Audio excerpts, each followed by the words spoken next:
they've got, at least 3 global wars to cover and the rise of AI and so on, and they've got limited resources. So we aim to shine a light on what's going on in a way that, professional media outlet like a Politico or a Financial Times might do, by getting good stories, getting the information before the major media outlets. Hello, world. Welcome to the Vaping Unplugged podcast. Everything you need to know about vaping and tobacco harm reduction. Hi, everyone, and welcome to the podcast Vaping Unplugged. We will be talking about vaping and harm reduction globally, as always. My name is Liza from WVA, and today I will be hosting Peter Beckett, who is the co-founder of Clearing the Air. Clearing the Air is an informational and community platform dedicated to protecting the access to safer nicotine products. Welcome, Peter, and thank you for making Thanks for the invitation. Amazing. So before we dive into the tobacco harm reduction topic, I just wanted to ask you about yourself. First of all, how you got into this topic, and maybe you could tell our listeners what Clearing the Air is all about. Cool. Let's just go in order. So yeah, my story is kind of weird. I went to Thailand in 2012 and did a lot of kickboxing training and was in the best shape of my life. It was a long time ago for those on video. And came back to the UK trying to figure out what to do with the rest of my life. I'm in amazing shape, but I'm still smoking 20 cigarettes a day. And I could feel it while I was training that this was very, very obviously affecting my performance, but I was clearly hooked on nicotine. I was diagnosed with ADHD as a kid, and I always felt like I was self-medicating with it. And so I wander into Sainsbury's in order to buy my preferred brand of cigarettes at the time. I'm not going to give them the honor of naming them right now. And I saw the old cigalikes, these weird electronic cigarette things that they were promoting at the tobacco counter. And I thought, well, that's probably a gimmick, but we'll give it a shot and we'll buy one and we'll see what they're like. So I buy this thing and I give it a go, and I've given up smoking without having any intention to within like 6 or 7 days. And I'm thinking, look, the technology's nearly there, but it needs a little improvement. So at that point, I went down the rabbit hole of looking on the internet to try and figure out where the technology was and what other options were out there. And I discovered the world of open systems. And then my training as a lobbyist kicked in. I'd been working in the lobbying industry for a variety of different causes, since I graduated university. And I thought, well, these things are going to be the target of regulators. And I've got a particular expertise in EU legislation. So let's see what they're trying to do. And by complete coincidence, it turns out that just as I'd given up smoking, the EU had proposed what was effectively a ban on all vaping products. This is in December 2012. So I refer back to all of the internet forums that I'm using to get my information from, and I'm seeing consumers and small business owners post loads and loads of stuff about, okay, now the commission's banning e-cigarettes, it's all over. There's nothing we can do to prevent this. Can I swear on this podcast? You're free to just speak. So, yeah, fuck the EU and the bastard bureaucrats in Brussels, that kind of sentiment. But what I knew that they apparently didn't was that this was just the start of the legislative process, not the end of it. And that there was an opportunity to potentially move this thing off the table in the European Parliament. So I just started posting replies to these people saying, no, guys, that's not how it works. This is how the process is going to go from here. These are the opportunities that, potential grassroots action has to change the outcome. All well and good. I like to think I changed the world a little bit. I then get a cold email from the leader of what was the industry association at the time saying, you appear to know what you're talking about. That could be quite helpful to us. Would you help us out in Brussels? And I, being an unemployed 26-year-old at the time, said, yeah, sure, that sounds pretty cool. So I ended up running the campaign on the second TPD for them in 2013, which we won, and is the reason that you still have legal vapes on the market today. So that's how I got started in a nutshell. We can go on to other stuff I did later in the interview. But through a complicated, hilarious, and jolly good fun series of events, I ended up founding Clearing the Air earlier this year with my former business partner, current business partner again, Neil McLaren. And we aim to do three things really well. So first of all is kind of old school journalism. You don't really get the kind of in-depth coverage of tobacco harm reduction issues through large-scale political media outlets.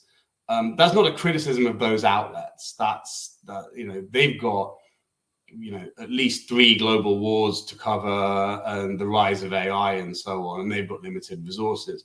So we aim to shine a light on what's going on in a way that professional media outlet like a Politico or a Financial Times might do, by getting good stories, getting the information before the major media outlets. We put our own slant on it. We're very pro harm reduction. And we try to get that information out to people who are interested in it, of which there are tens of thousands, before everybody else, and we help them understand it. The second thing we do is we help people understand how political influence works, and public influence in general. Neil and I have both got, Neil's been in this even longer than me. He's got, I think, 13 years. I'm on year 11 of understanding the public debate around nicotine and the political debate around nicotine. And we try to explain how it works and give independent advocates tips and tricks as to how they can best engage, and tools as to how they can best do it. And third, we aim to sort of bring a community together of people who are in contact with each other and who are discussing ideas as to how to best advance the cause of harm reduction. So you probably weren't looking for a 5-minute answer to that question, but you got one. That's who I am, and that's what Clearing the Air does. That was actually a great answer. And you were talking about a lot of misinformation and how you're helping advocates and the community to better fight this misinformation. So maybe we could actually talk about that topic a little bit, because this is one of the most challenging topics for vaping. So first of all, my question would be, what do you think is contributing to that misinformation? Where is this huge wave coming from? And if we could talk about that. And then you probably, as we all live in different cultural backgrounds, but usually the myths around vaping are very similar in different countries. So could you maybe recall some of the most common vaping myths that you have heard?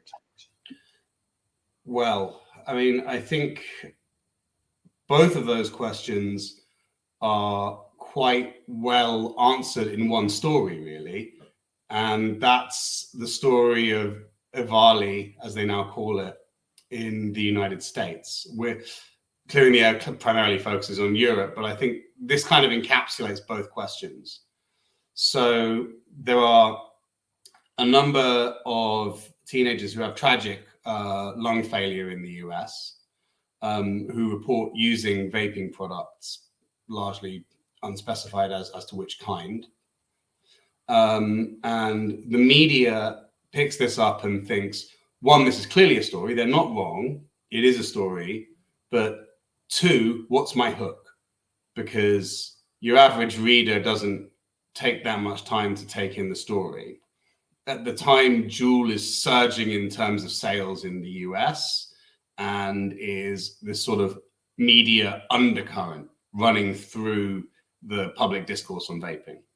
So the media goes with e-cigarettes are causing lung damage, and really severe lung damage, in the kids who are vaping. And that works for them because it ties a load of narratives together. They don't know any better. They're working on limited information, just like everybody else is. And it causes this narrative to take hold right at the beginning. From there, the regulator is, of course, subject to public pressure. And the CDC already has a preconceived notion about whether or not harm reduction and vaping specifically is a good thing. We can maybe go into how those preconceived notions are formed later on. And so they perpetuate it by giving this kind of a official backing to the information that common nicotine-containing e-cigarettes killing people. This then turns out not to be true, because as we now know, cases of EVALI were caused by a contaminated batch of illegal cannabis vapes that were produced, we believe, in Colorado or Utah, that contained an ingredient called vitamin E acetate, which is known to cause the exact kinds of lung problems that were present in the US at that time. And you're not really seeing any cases of it anymore because that ingredient is no longer used in cannabis vapes. That ingredient couldn't be used technically in an e-cigarette for physical and chemical reasons that I won't bore your listeners with. But by that point, it's too late. The lie has got off to a flying start before the truth has got its sneakers on. And that narrative takes hold. And I bet most people, when asked, would still believe that EVALI is caused by the regular nicotine-containing e-cigarettes. So in that series of events, you have all of the different elements that lead to the birth of and the growth of this misinformation. Popcorn lung's another great one. A few e-cigarettes are found in the early 2010s to contain an ingredient that 30 years previously led to some very serious lung injuries in popcorn factories. At the time, it wasn't called popcorn lung, it was called bronchitis obliterans, and still technically is. But the media get hold of it and they see this chemical causing deaths in popcorn factories, and they say, okay, this disease is now called popcorn lung. 30 years later, a different set of journalists get hold of the fact that this thing that caused popcorn lung has been found in a few rogue e-cigarettes, and clarification, that ingredient is illegal to put in e-cigarettes, certainly in Europe and in most of the world too. And all of a sudden, e-cigarettes cause popcorn lung. You can see those processes work at every stage of the various bits of misinformation. You say a kernel of truth, you make a tenuous connection with something that sounds scary, and then you put it out in the mass media and people believe it. Yes, that's so true. For instance, in Georgia as well, where I live, when you watch the television, even doctors are using those arguments, not diving deeper of what the background of the story is. And it's particularly sad to see because those people would rather tell and their doctors are a particular case. I'm sorry to interrupt you, but I think like you touched on something interesting there. Doctors are a really interesting case, and we still see that most doctors have a fundamental misunderstanding of what the actual disease mechanics are that cause people to get very, very seriously ill from smoking. And yet, when a doctor says something, it's read as gospel by the media because the media don't know any better. And frankly, the media aren't supposed to know any better. They're not doctors. So there's a particular job of work to be done there on the medical community. And I genuinely believe the medical community feels like it's trying to do the best it can. But at the same time, it clearly isn't, because it's misunderstood the fundamental basis of the thing it's talking about.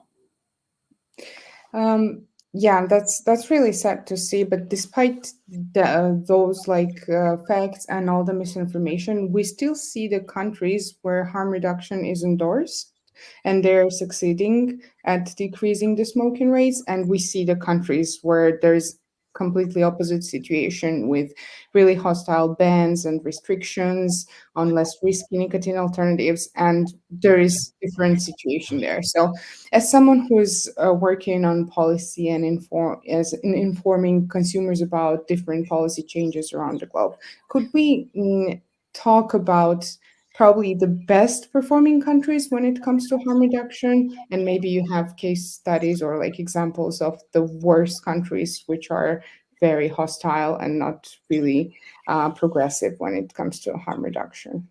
Well, I mean, we've got this fabulous natural experiment. It's a researcher's dream going on in Australia and New Zealand. Very, very similar places. Obviously, one is much smaller than the other. Very similar cultures, broadly similar histories, very close media ties, very close political ties, very close trade ties. But they've taken a completely different view of how reduced risk products should be regulated. New Zealand, under a left-wing government, under the Ardern government, determined that what we need to do here is really get harm reduction products into the mainstream while taking combustible products out of the mainstream. Whereas in Australia, they want to take both out of the mainstream. And we've seen smoking rates reduce significantly, and I mean more than it is expected that they would have done had they followed a different path. And in Australia, we haven't seen that. Australia had quite low smoking rates to begin with. But what we've also seen is this massive surge of violent crime that is connected to the black market and grey market sales of vaping products that are imported illegally. Tobacco stores are regularly firebombed on the basis of these kinds of criminal networks. So that's about as good a natural experiment as you're going to get, I think, to be able to say, look, we need to have a policy that is relatively permissive. I mean, we don't want e-cigarettes advertised on children's TV. I don't think anybody would do that anyway. There are really, really just poor taste industry practices that need to go in terms of branding and marketing. I think we've always said that. But fundamentally, encouraging a shift from incandescent tobacco to nicotine use without the inhalation of smoke, which is obviously the thing that kills you, I'm sure listeners of your podcast know this, is correlated with the better outcomes in the countries that you study. And we can look at various European countries in this respect. So the UK is always used as an example of good policy in this area. Sweden is the classic example. And you know, on the other hand, you have countries where they've undertaken prohibitions and where the smoke, you know, at best the smoking rate hasn't fallen, and at worst crime has risen. Mm-hmm. You actually mentioned the UK, and that was my next question, because even though the UK is the country that has been endorsing vaping and quite successfully, because smoking rates have been decreasing significantly, we now see that there is a different turn of events as the Labour Party announced that it will be fighting against vaping, and there is ban on disposables approaching. So what do you think about that? How it will affect the progress that they have been making so far? Okay, so let's get my conflict of interest declaration out the way first. I'm a member of the British Labour Party and have been most of my life, and will continue to be. Yeah, your answer is quite interesting. So I go back to the story I told at the beginning about how I got started in this industry. The primary opponent of vaping during the parliamentary process was a member of the British Labour Party who was seeing the tobacco file through the European Parliament in the days that the UK used to have MEPs. And there is a part of the party that sort of reflexively wants to ban stuff that it considers to be in in some way contrary to the public good, and connected with business interests, and to do so on a precautionary basis, and to throw regulatory rings around things. And that's not always wrong. If you look at things like complex financial instruments or cryptocurrency, in my view. In this case, I think that the party which is in power and can do essentially whatever it wants within the British system is likely to be constrained by the civil service machine that operates around it. Because one of the things that the UK has that a lot of other countries don't have is a tobacco control ecosystem. And by that, I'm talking about both civil society and what you call the machinery of government, so the career civil servants, that really understand the dynamics of how harm reduction works, and take a fundamental view that the objective of tobacco control is to prevent disease, not to go for some other non-public health related outcome. For example, removing nicotine from society, bankrupting the tobacco companies, etc. I think that the government that is in place is fairly logical.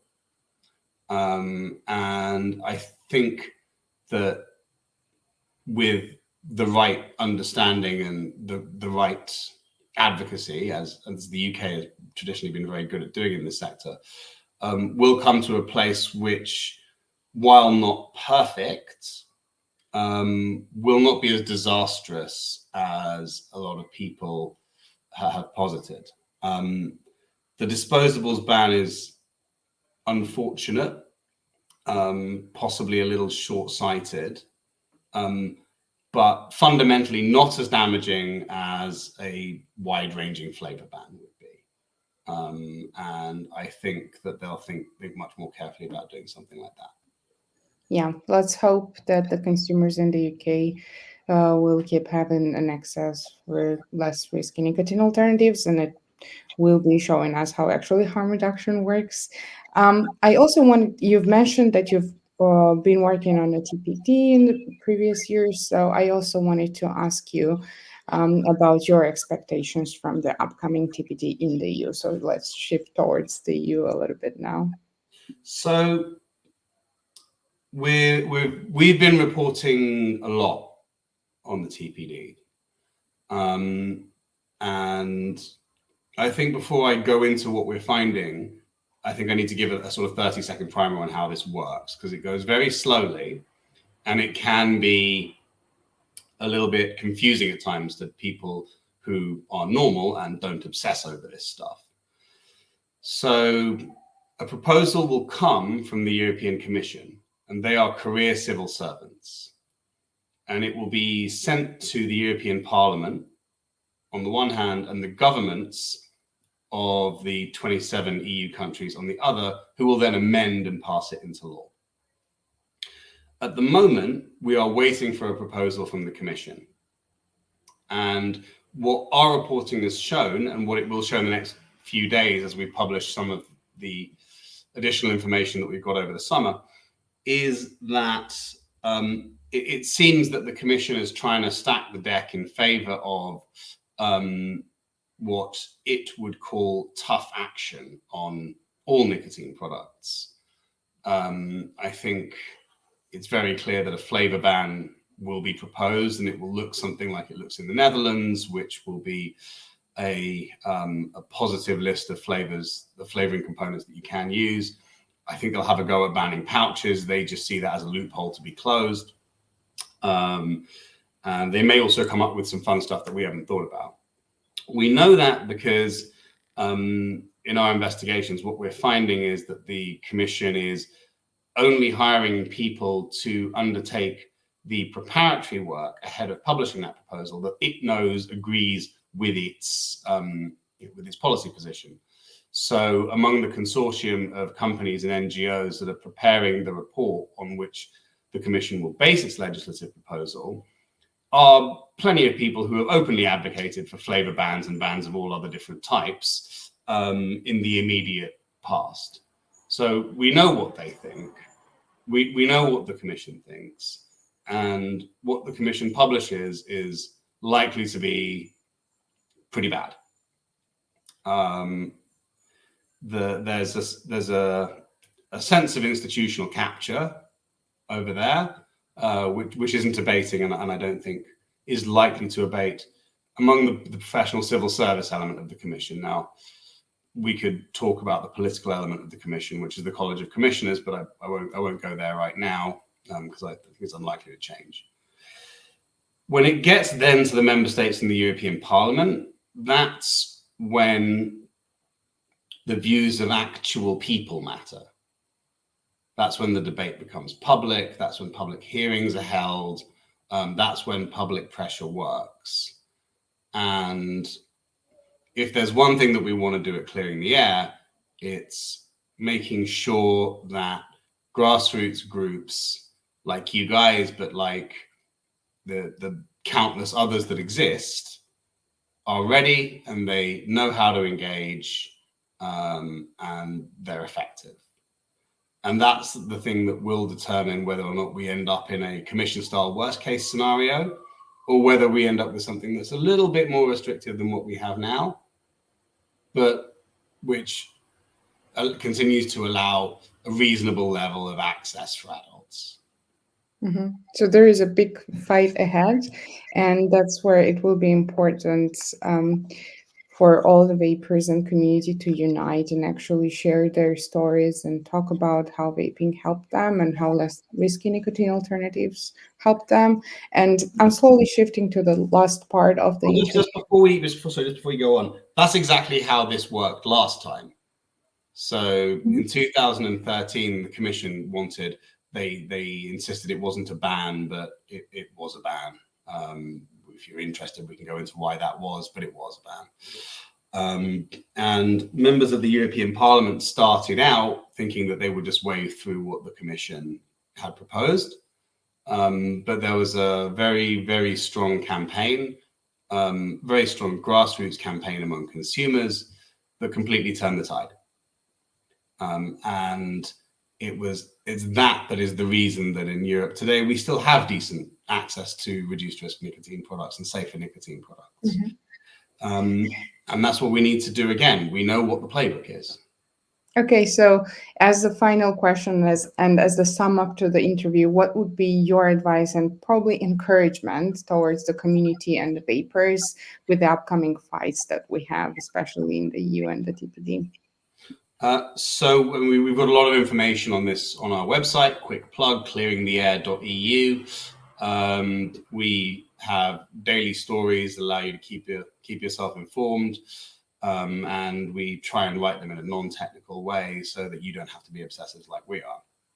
I think it's important to make sure that you're clear in your own mind on the arguments, understand what's effective. So personal stories are effective, form letters less so. That's not to say form letters are a bad thing or petitions are a bad thing. They add, they certainly add to things. But taking time to write personalized communication is important. Getting to know who your local representatives are, because they're the people who are most likely to listen to you. That means both in the government, wherever you are, and who your members of the European Parliament are. And keeping up to date with what's going on, because there'll be plenty of information out there for those who know where to find it on when action's needed. And one of the ways that you can get that information in a timely manner is by signing up to our newsletter at clearingtheair.com.eu. Sorry, cut that last bit. So that would be that. Those I think would be. I think that would be it actually. Yeah, thank you so much, Peter. I'm sure there are a lot of people who stand for the cause and who will follow the advice and who will actually be involved to just keep their choice of the safer nicotine alternatives. Let's see what will come out of it. But thank you so much for making it to our podcast today. It's been a pleasure. No, thanks, Liza, for inviting me. You guys and the team are doing a great job. It's always good to talk to you, and I hope you keep going. I hope you keep being successful, and I hope that together we're able to make some small difference in this somewhat insane world that we all live in. Definitely, and best of luck with clearing the air too. To anyone who's listening right now and who's interested in the platform, we'll definitely drop the links in the description, and you can go and visit the website that Peter is working on with his partners. So make sure to stay informed, make sure to vape on, obviously, and we'll be back with another episode of the Vaping Unplugged next week. Thank you very much for tuning in.